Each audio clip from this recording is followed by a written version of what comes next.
வணக்கம் முருக பக்தர்களே. ஒரு மலை, அந்த மலையில் ஒரு காடு, அந்த காட்டில் ஒரு பெண், அவளை காதலித்த கடவுள் பரமசிவனின் மகனான முருகன் ஏன் ஒரு குறவன் போல வேடமிட்டு ஒரு கிராம பெண்ணை காதலித்து வந்தார்?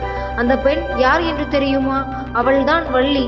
இந்த காதல் சாதாரணமான காதல் இல்லை, இது பக்தி, அருள், ஆன்மீகம் கலந்த தெய்வீக கதை. இன்று நாம் பார்க்க போவது பழமுதிர்ச்சோலை மலையில் நடந்த வள்ளி முருகன் அருள் வரலாறு. பழமுதிர்ச்சோலை மலை பசுமை நிறைந்த காடு, மயில்கள் ஆடும் நிலம், மலர்கள் மணக்கும் இடம். அங்கே வாழ்ந்தவர்கள் வேடர்கள். அந்த வேடர் குலத்தின் தலைவர் நம்பிராஜன். ஒரு நாள் அவர் காட்டில் வேட்டைக்கு சென்றார். அப்போது ஒரு அதிசயம் நடந்தது. ஒரு மான் அருகே ஒரு குழந்தை இருந்தது. அந்த குழந்தை சாதாரண குழந்தை இல்லை. அந்த குழந்தை மகாலட்சுமியின் அம்சம் என்று சொல்லப்படுகிறது. அந்த குழந்தையை பார்த்த நம்பிராஜன் மகிழ்ந்தார். இந்த கடவுள் கொடுத்த குழந்தை என்று சொல்லி வீட்டிற்கு கொண்டு வந்தார். அந்த குழந்தை அவர் பெயர் வைத்தார் வள்ளி. வள்ளி வளர வளர அவர் அழகு அதிகமாகியது.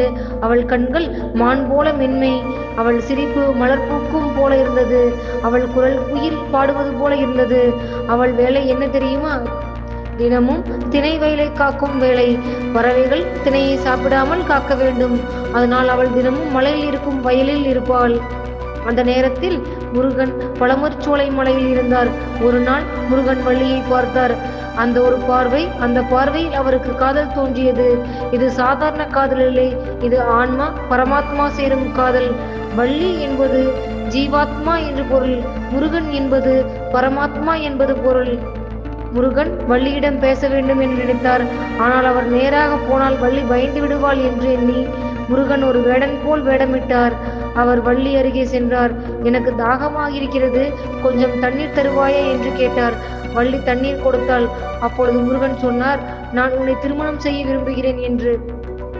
வள்ளி கோபமாக சொன்னாள், நான் வேடர் பெண், நீ யார் என்று எனக்கு தெரியாது, போங்கள் என்று சொன்னாள். முருகன் சிரித்தார். அவர் தனது அண்ணன் கணேசன் உதவி கேட்டார். கணேசன் ஒரு பெரிய யானை போல மாறினார். அந்த யானை வள்ளி அருகே ஓடி வந்தது. வள்ளி பயந்து முருகன் இருக்கும் இடத்திற்கு ஓடினாள்.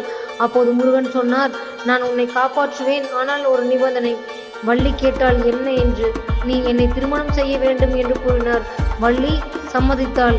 அந்த நேரத்தில் முருகன் தனது உண்மையான ரூபத்தை காட்டினார். அவருடைய கையில் வேல், மயில் போன்று அவர் பிரகாசித்தார். வள்ளி அதிர்ச்சி அடைந்தாள். நீங்கள் முருகப்பெருமான் என்று பணிந்தாள். பழமுதிர்ச்சோலை மலையில் மிகப்பெரிய திருவிழா நடந்தது. தேவர்கள் வந்தார்கள், முனிவர்கள் வந்தார்கள். அங்கே முருகன் வள்ளி திருமணம் நடந்தது. அதனால்தான் பழமுதிர்ச்சோலை முருகனின் 6வது படை வீடு என்று சொல்லப்படுகிறது. இந்த கதை ஒரு காதல் கதை மட்டும் இல்லை, இதில் ஒரு பெரிய தத்துவம் இருக்கிறது. வள்ளி என்பது மனிதன், முருகன் என்பது கடவுள். மனிதன் கடவுளை முதலில் புரிந்து கொள்ள மாட்டான். ஆனால் கடவுள் பல வழிகளில் வந்து அவனை அணுகுவார். இந்த வள்ளி முருகன் அருள் வரலாறு உங்களுக்கு பிடித்திருந்தால் லைக் பண்ணி ஷேர் பண்ணுங்க, கமெண்ட் பண்ணுங்க. நன்றி, வணக்கம். முருகன் அருள் எல்லாருக்கும் கிடைக்கட்டும். நன்றி.